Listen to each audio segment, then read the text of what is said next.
All right, can we move on to gaming? Is that okay?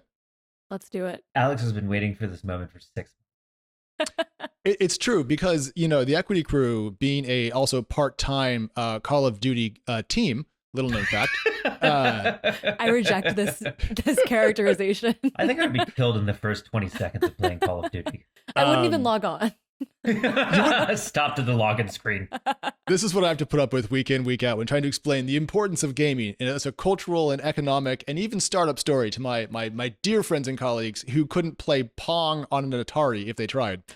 Anyways, we're bringing all this up because some stuff has happened that we wanted to talk about. Jonathan Schieber over at TC wrote a long piece about the gaming industry and kind of the venture capital setup. And he pointed out that there has been some late stage money going into more established gaming companies, but it still seems that VCs are reticent to fund gaming related startups at the earlier stages, even though we've seen such a cultural phenomenon around games like Fortnite and League of Legends in the last kind of like 5-10 years and the growth of esports. And so, Danny, just to kind of kick us off, when we consider the traditional gripe about games from VCs, that they are hits based and therefore not really conducive to venture investment, how much does that old thesis really hold water in 2020? I think it holds water pretty heavily. I mean, we've seen a couple of early stage rounds. I know Andreessen did a round. There are a couple of teams that have spun out of Blizzard, Activision Blizzard, or is it Blizzard Activision? I don't even know. This is how much I know about gaming. We've seen a couple other teams that have spun out of major studios and get funding early on, but it's like very early seed funding and it's very small. I think it's really hard to make VC work in hits-driven businesses. It's one of the reasons why we haven't seen Silicon Valley enter Hollywood as successfully as I think we might expect. We have not seen VCs back, media projects very well because the economics are just so different. You're not building a tool or a platform. You're building a game that has a release schedule that, most of the sales for the game's entire life will come in the first, 6 weeks of the launch.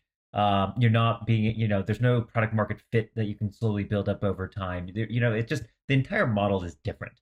Now, I do think that VCs are getting more creative about entering the space. So, for instance, Convoy Ventures, that's Convoy with a K, is a seed fund that exclusively focuses on gaming infrastructure companies. So, after we saw the success of Unity's IPO earlier this year, there's a lot of excitement around the middleware in a lot of gaming engines. So the gaming engines are sort of locked in with Epic and with Unity, Epic's Unreal Engine, but there's a ton of other middleware from physics engines to online multiplayer engines to platforms for handling skinning and e-commerce and transactions and all that across the board makes it easier to build games. So there's a ton of excitement there. I just don't think there's a lot of money for studios.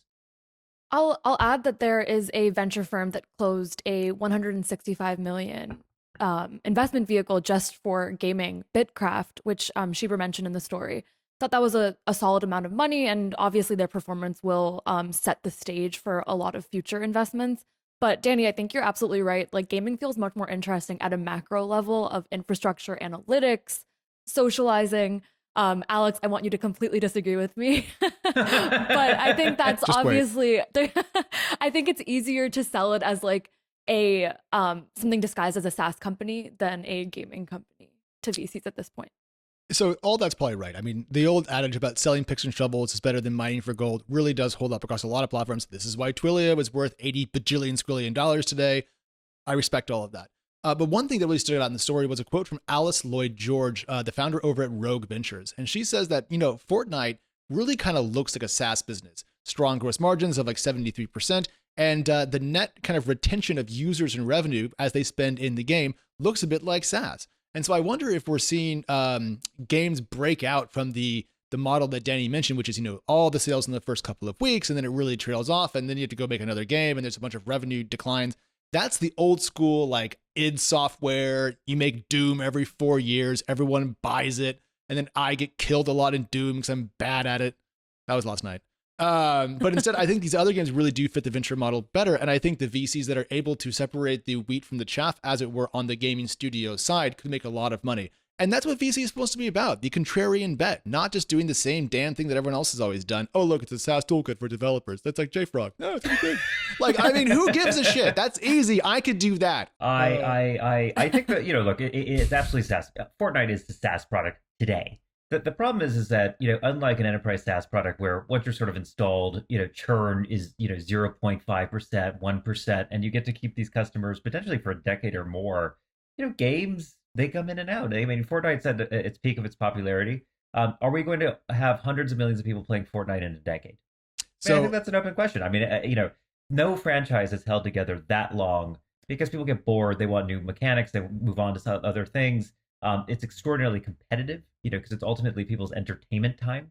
Gaming is doing super well because movie theaters are closed, and Quibi isn't here anymore. We can't have all those high quality Quibi shows to fill up our 10-minute, I I can't guess, believe it's a bathroom Q breaks word. throughout the day. But no franchises ever hold on. Whereas Excel and Word, I think we're like 4 decades in, and people are still spending billions of dollars a year. so I know we can't stick on this forever. We need to move on to the other stuff because it's a really busy week. But like on that point, Danny, I've been playing League of Legends since college, and the League of Legends esports scene is still huge today. I just watched the Worlds, a couple weeks ago, I think it was. Danny, please. I think before we move on, I think one more thing that's important to note is gaming uniquely is international in scope. One of the things, having looked at a bunch of studios, I mean, they're not getting a lot of VC funding, but what's interesting is studios are everywhere. They're in Scandinavia, they're in Central and Eastern Europe, they're in obviously Asia. Australia has some gaming studios. Obviously, the US and Canada have studios. So, unlike many other categories of venture, like enterprise SaaS, where if your sales office is in New York or Austin or Salt Lake City or San Francisco, like you don't really have a huge shot. It's really hard if you're a Korean company with 12 people to sell into the Fortune 500. But gaming is one of these remarkably democratized fields. You don't have to necessarily acculturate the onboarding experience to every single locale. So you don't have to have things in the right languages, particularly for games like Fortnite, where the language isn't even part of it.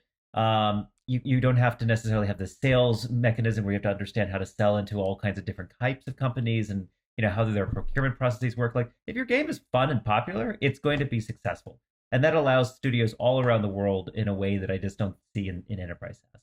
And that's Danny making my point for me, but I want to stick on the international topic, and I want to bring us over to China because probably the biggest news story of the last couple of weeks maybe months really in the financial and technology world just happened this week.